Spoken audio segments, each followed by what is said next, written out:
Hello, hello. Today we're going to read the first few chapters of I Survived the Children's Blizzard of 1888. Just so you see, I got a new shirt today. Notorious B.I.G. Do you know who he is? He was a famous rapper back in the 90s when I was a little kid. Anyway, I really like his music. It makes me happy. All right, let's go ahead and start reading. So I have checked out some other books. Turn this camera this way so you can see my face. I have checked out some other books on Libby too for us to read, but I'm going to begin with this one because I put some other ones on hold that I think we might like, but they're not available to read yet. And so this is the only one that I found so far that I like to read to you. So I have to read it on my phone. I Survived the Children's Blizzard of 1888. You can see it. Okay. And I am using the Libby app to read this. Chapter 1, January 12th, 1888. Prairie Queen, Dakota Territory, around 10 a.m. A deadly blizzard raged across the prairie, and 11-year-old John Hale was trapped in a frozen nightmare. The wind screamed in his ears as he staggered through the blinding snow. His whole body was numb. The monster storm had come out of nowhere, a massive black cloud moving faster than a train. The temperature plunged. The wind howled, and then roar. The sky exploded like a bomb, blasting snow and ice through the air. Ground-up ice raked John's eyes like tiny claws. The furious wind pounded him, tore him, spun him around. He felt like he was locked in a cage like a furious beast trying to rip him to pieces. And then a screaming gust picked John up and slammed him down. He tried to rise to his feet, but the wind was too strong. Snow was piling on top of him, burying him in an icy grave. Ooh, that would be really scary. John felt his flesh freezing on his bones. His body's warmth was seeping out of him, like blood leaking from an open wound. John had never wanted to move west to this wide open prairie. He was a city kid, not a tough pioneer. And now the maniac wind was hissing in his ears, taunting him. You're weak. You'll never make it. You're doomed. That terrifying evil wind was the last sound John heard as he was buried alive. Buried alive in the snow? Can you imagine? Now think, back in 1888, they didn't even have cars. So they have this, what's called a covered wagon, and he must be traveling in that. And about this time period, a lot of people were traveling from where we live out east. We live in the Midwest, but from the east or the Midwest to out west to states like California, Arizona, Utah, Nevada. Those were all big states to move to for mining cities. All right. So now we're going to read chapter 2, which is about 4 months earlier, September 19th, 1887. So this is going back before he got buried alive in the snow. Prairie Creek, Dakota Territory, around 7:45 a.m. John's little sister Franny had disappeared. She and John were on their way to their schoolhouse. They were halfway through the 3-mile walk from their farm. They were following an old wagon trail that cut through the tall golden grass. Franny, who was 5, had been skipping up ahead. John had been watching her blonde braids flap up and down like the wings of a happy yellow bird. Somehow, he had lost sight of her. John sped up. Looking all around, it was hard to see through the grass, which rose up so high it tickled his neck. A unicorn could be prancing by, and John wouldn't even notice. That must be some pretty tall grass he's in. Franny, he shouted. Where are you? Whoosh, said the wind.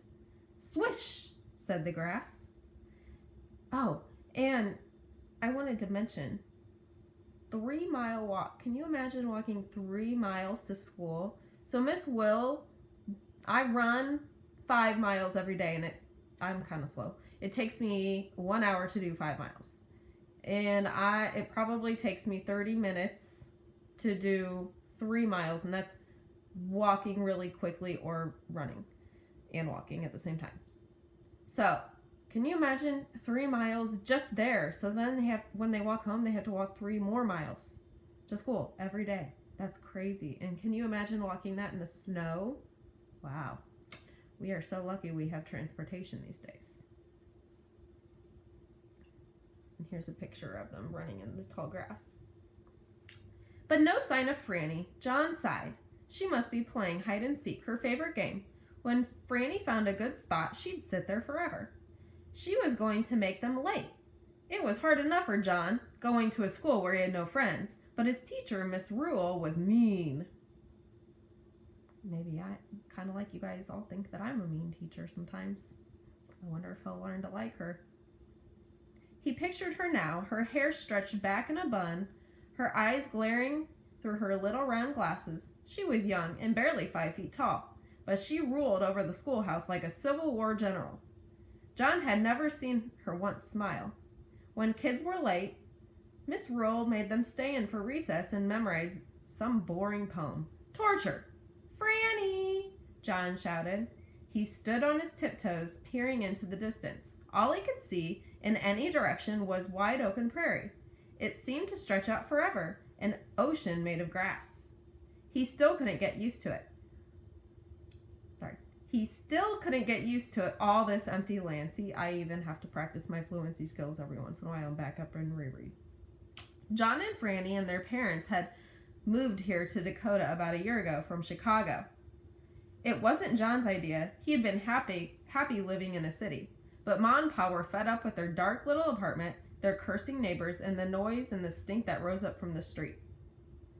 Side note, I keep reading a lot of historical fiction books like these, some adult ones, and the last few I've read took place in Chicago in the 1800s, and they all said that Chicago was a stinky city. Isn't that interesting?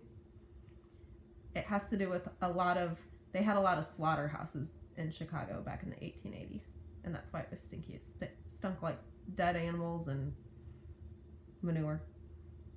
For years, Pa and Ma had been talking about moving out west and buying a farm, but John always figured that it was their crazy dream. Like John wishing he could be a pitcher for the Chicago White Stockings. The White Stockings? I didn't know that. I wonder if they really were called the White Stockings before they were called the White Sox. His favorite baseball team. Pa didn't make much money working at a cabinet shop. How could they ever afford to buy land for a farm? Then Ma and Pa heard they could get land in a place called Dakota. It was thousands of miles of open space west of Minnesota. Dakota wasn't a state, but it would be soon, folks said, and the government wanted farmers to come. They were even giving away big plots of land for free. All you had to do was build a farm and stay there for 5 years. Then the land was yours forever. For Ma and Pa, it was a dream come true. We're heading west, Pa boomed. We'll be pioneers, Ma said. Can you imagine inheriting land for free? Did you guys know that land around here, even a small plot of land, can cost up to $100,000? That'd be pretty awesome to get land for free. That's a really good investment, actually, once you own it. John hoped the West would be like places in his favorite adventure stories, with rivers filled with gold nuggets and brave sheriffs chasing after famous bank robbers like Billy the Kid. Ma and Pa sold practically everything they owned. They traveled the West by train. It took 7 days to reach the edge of the Dakota Territory. When they bought a rickety wagon and an ox to pull it, John named the ox Shadow, after his favorite White Stockings pitcher, Shadow Pyle. It was a 2-day ride to the little town of Prairie Creek. If you could call it a town, only about 20 families lived there on little farms scattered across the prairie.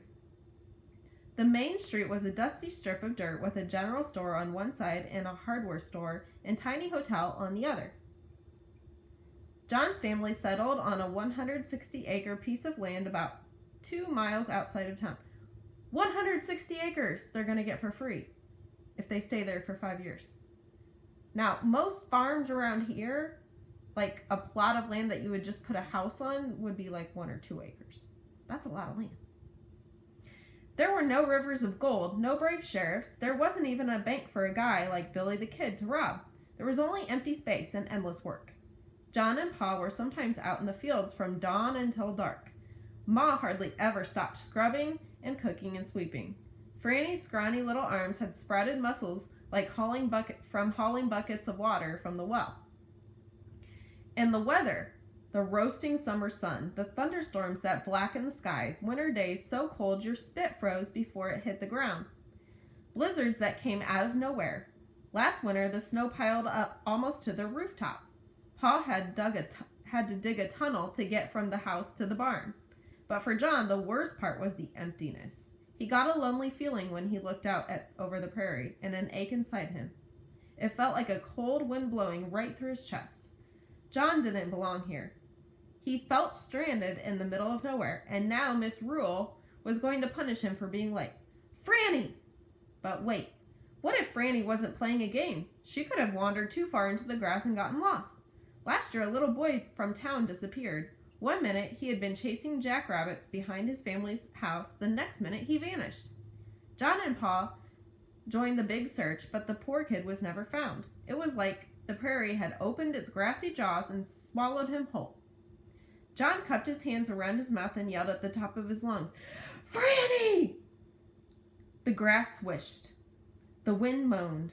A flock of geese honked across the bright blue sky, but no sign of Franny.